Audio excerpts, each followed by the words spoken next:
Warning, this product contains extreme nostalgia. Has your job got you down? Is adulting not as fun as you thought it would be? Do you want a way to recapture that happiness from when you were a kid? At Retrostalgia Box, you feel like a kid again. Comics, toys, and video games hand-curated from the past and straight to your door. Unbox happiness at retrostalgiabox.com. Once again, that's retrostalgiabox.com.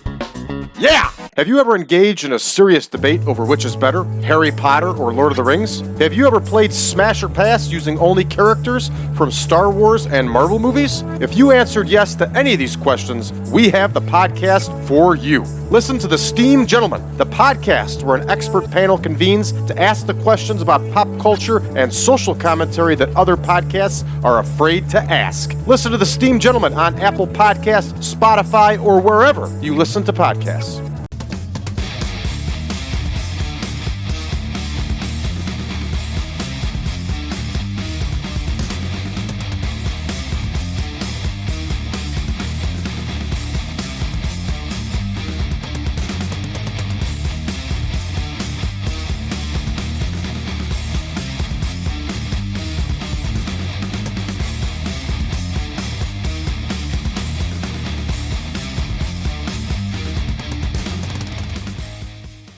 Welcome back, ladies and gentlemen, to the Real World Chronicles.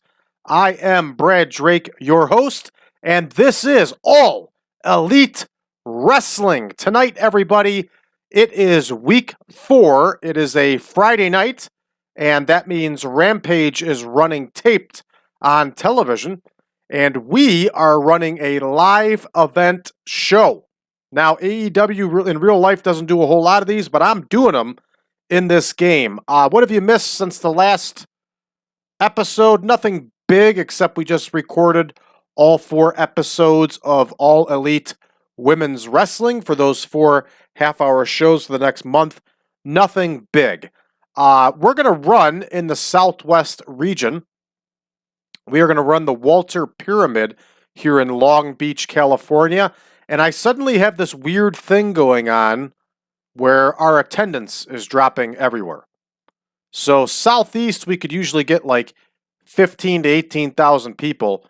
Now they're telling us we can only get about 5,400.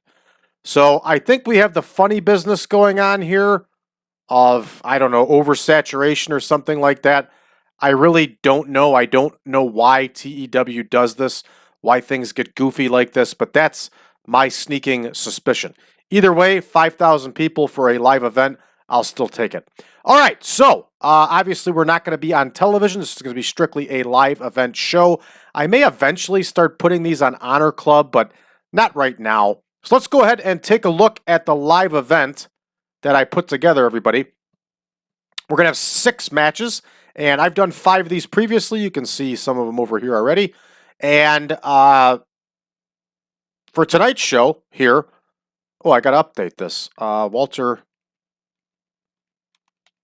Pyramid. I know this is probably overkill, but I like to do it this way because then I can remember where I ran before. All right, our opener, we're going to have Matt Sydal versus Pac. Toni Storm is going to battle Britt Baker. The House of Black will wrestle the Young Bucks. Juice Robinson is going to battle Kenny Omega in a rematch from New Japan. Days Gone By. Starks.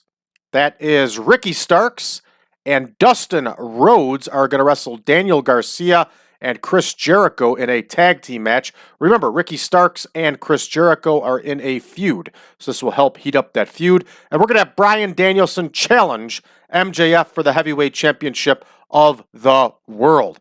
Now, you may be asking, this is a little crazy, having these two wrestle each other. You know, obviously they're gearing up for the big event of Revolution, or actually we have Battle of the Belts tomorrow night. Shouldn't that be the case? Yeah, but we're kind of throwing in the old school 80s booking into this too.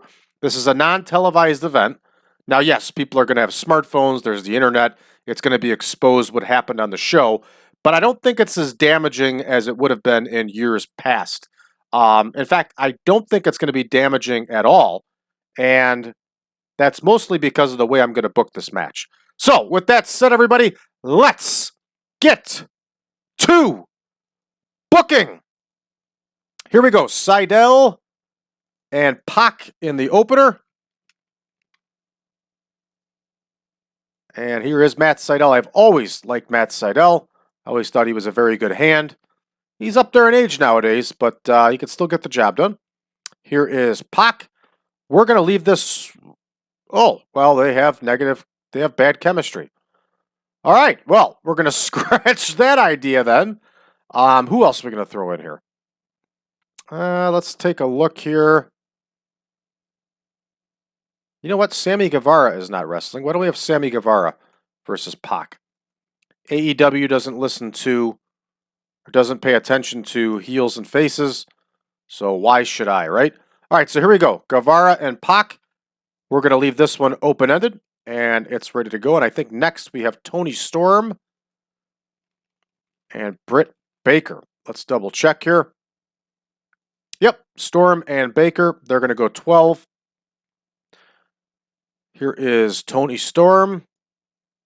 Here is Britt Baker. We are going to have Britt Baker get the win.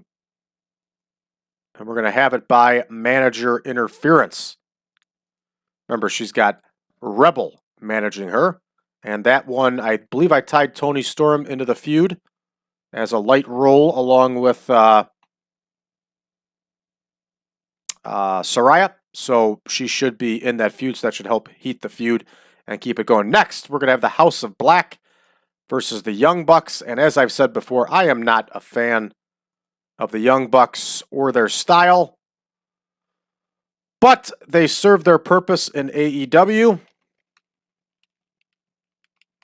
And who am I to judge, right? All right, so here we go. In this case, we are going to use Buddy Matthews. And we are going to use the big man here, Brody King. And they're going to face the Bucks here.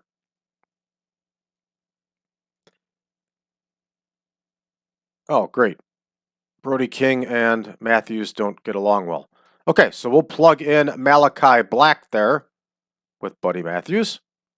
And there we go. All right, we are going to have the Bucks get the win here.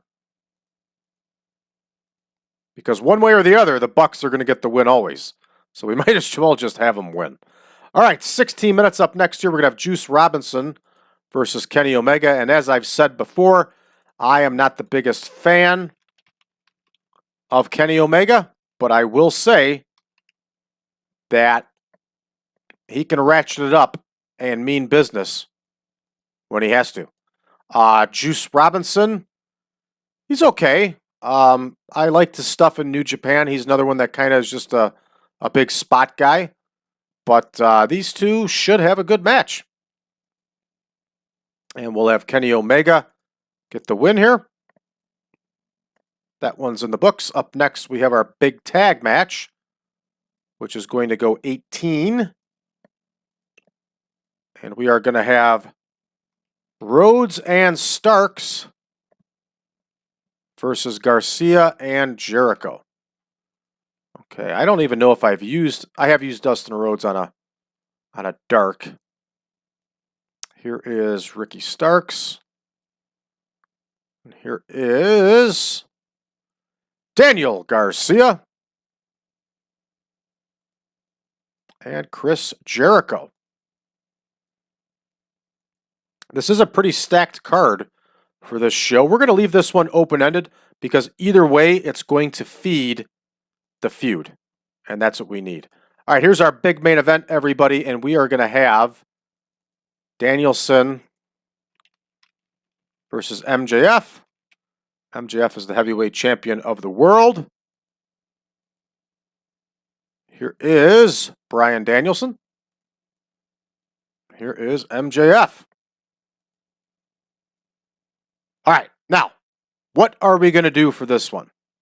Okay, we got a lot of options. These two are in a feud. And I'm going to tell you what we're going to do. We're going to go old school with this one, where the fans are going to go home happy with the babyface getting the win, but everybody, it is going to come via disqualification. All right. All right, we're going to book this one out. 110 minutes. Let's give this main event 2 more minutes. Give us an even 111. It's not even at all, but it's the time that we always like to run. All right, so let's see here. Everything looks good. Let's do it. All right, here we go. Guevara and Pac. And Pac beats Guevara with that brutalizer. 76. Pac is another guy that has a lot of stunts, flash, and show. Looks like $1 million. He can really wrestle, though. I have seen matches where he can actually mat wrestle. And I think very highly of Pac. I just wish he was featured more. Like, I want to see a match with him, a technical match with him and Danielson. I want to see a technical match with him and Thatcher. I really want to see this guy do some technical stuff in the ring because I know he can. He just does a lot of that flippy floppy stuff because that's what AEW is. That seems to be what their fans like. I don't agree with it. I don't like it, but it seems to be what their fans like. Unfortunately, with stuff like that, the question becomes, how long can you keep an attention span? And how many times do you have to keep outdoing what you previously did? That's where it gets scary, and that's something that hurt ECW years ago. Sammy Guevara, on the other hand, I think he's a very talented athlete. I think he does some unbelievable things in the ring, and I also think he's incredibly stupid for doing the things that he does in the ring. I've seen him take leaps and dives that he is going to regret by the time he's 30 years old. All right, so let's move on. Pac gets the win. Up next, we have Toni Storm and Britt Baker. I always liked Toni Storm's work in the ring. I thought she was good, and I think very highly of Britt Baker. I don't think Britt Baker is as well trained or as well polished as lady wrestlers in the WWE, but I think she makes up for it with her charisma. She is very charismatic, and she is a star. I have noticed watching matches with her, just matches I've seen, she's broken her nose about 3 times. So obviously she's doing something wrong. So I hope that, yeah, here's the thing with AEW, and I bash AEW a lot. I know I do. But here's one thing I'll say about AEW is they have so many smart people behind the scenes. They have Arn Anderson. They have Jerry Lynn. They have Dean Malenko. They have Dustin Rhodes. I mean, they have so many smart people on contract. And I don't know why they're not used more. Maybe they are. Maybe we're not seeing. But to me, if these young wrestlers listen to those people, they could put on fantastic matches and really get better. But you did hear the CM Punk thing with Adam Page where he said that he offered to help out Adam Page, and Adam Page said he didn't need his help. So I think it was CM Punk that did that. I think so. So maybe that's the way it is now. Maybe the young wrestlers don't want to listen and they want to do their own thing. All I know is that wrestling loses. If you look at the numbers in the last 30 years, wrestling loses about 10 million viewers every 20 years. Yeah, it's about every 20 years they lose 20 million viewers or 10 million viewers. You know what? Forget that I said that. My numbers are all mixed up. I did the research on it. I think it was 10 years and there's 20 million less viewers per week. Don't quote me on that, but there's a lot less viewers per week in the rating system. Now, I know streaming plays a factor in that, but the streaming numbers also count. So, like TNT or TBS or USA, whoever streams their content, that still counts towards the rating overall. They make sure of it, trust me, because they need those numbers for their advertisers. So, a lot less people are watching wrestling. And I guess the question is why and how does it get fixed? I don't have the answer for either. I got some ideas, but I'm just a 40-year-old guy. You know, I'm not running a professional wrestling company. All right, moving right along here. So we have the House of Black here against the Young Bucks, and the Young Bucks get the win here. 74 overall, lots of green. Green equals money. And hey, Buddy Matthews and Malachi Black both look decent here. That's good. All right. Next, we have Juice Robinson and Kenny Omega. Kenny Omega gets the win here, 73 overall. Juice Robinson, in my opinion, is criminally underrated in this mod, but I'm not going to edit it. I'm not touching any of the ratings on these wrestlers. I'm just going to do the best I can with what I have. So hopefully Juice Robinson's popularity picks up, and that helps him. Up next here, Rhodes and Starks against Garcia and Jericho. And we got a 60 overall for this one, but we lost heat for the feud. Daniel Garcia beats Dustin Rhodes with the sharpshooter. Fair enough. So our attempt to get some heat on that feud backfired a little bit, but what are you going to do, everybody? Up next here, here's our big main event. Danielson versus MJF. Danielson wins by disqualification. Danielson gets a 92. Wow. And again, everybody, I have not touched any of the ratings for anybody or the popularity or anything else. And you can see that's the case with MJF only getting a 56. Now, outside of the injury, that's about what he scores all the time in this. So he's another one that I think is criminally underrated, but what am I going to do? I'm not going to edit it. I'm not going to take that criticism for editing this mod. All right, I'm going to finish this one up, and let's see. Yeah, Bryan Danielson is going to injure MJF. Come on. All right, we got a 75 overall, but no popularity changes. We probably maxed out for the month. And we're going to make a speech here. Why not? And I want to point out, who do I want to point out here, everybody? I'm going to point out Bryan Danielson. He had an outstanding score. I'm going to point out Kenny Omega. And I am going to point out Pac. Pac did a heck of a job, too. All right, so great performance. Pac, good performance. Kenny Omega, good example. We're going to make that speech. Danielson is very happy with our speech. That's the only time I've ever seen a wrestler be very happy over our speech. Kenny Omega is pleased, and Pac is pleased, and we, everybody, are going back to the main screen. And what in the hell is that? Somebody dresses up like that for wrestling? That's just way too much work. That's a woman, too? Oh, my goodness. I don't even want to look at that.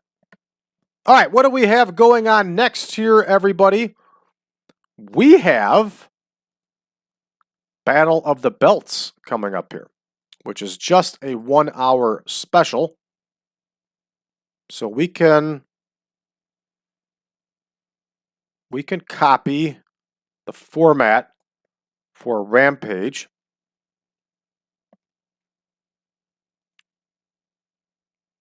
And there we go, right there.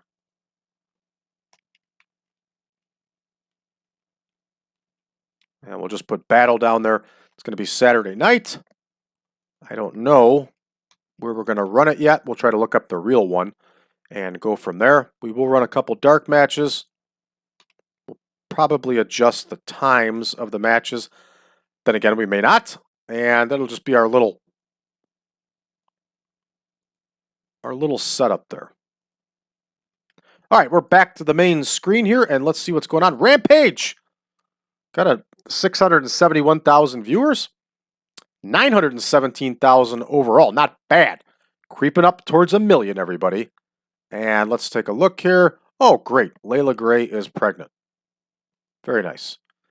There's the Rampage. There we go.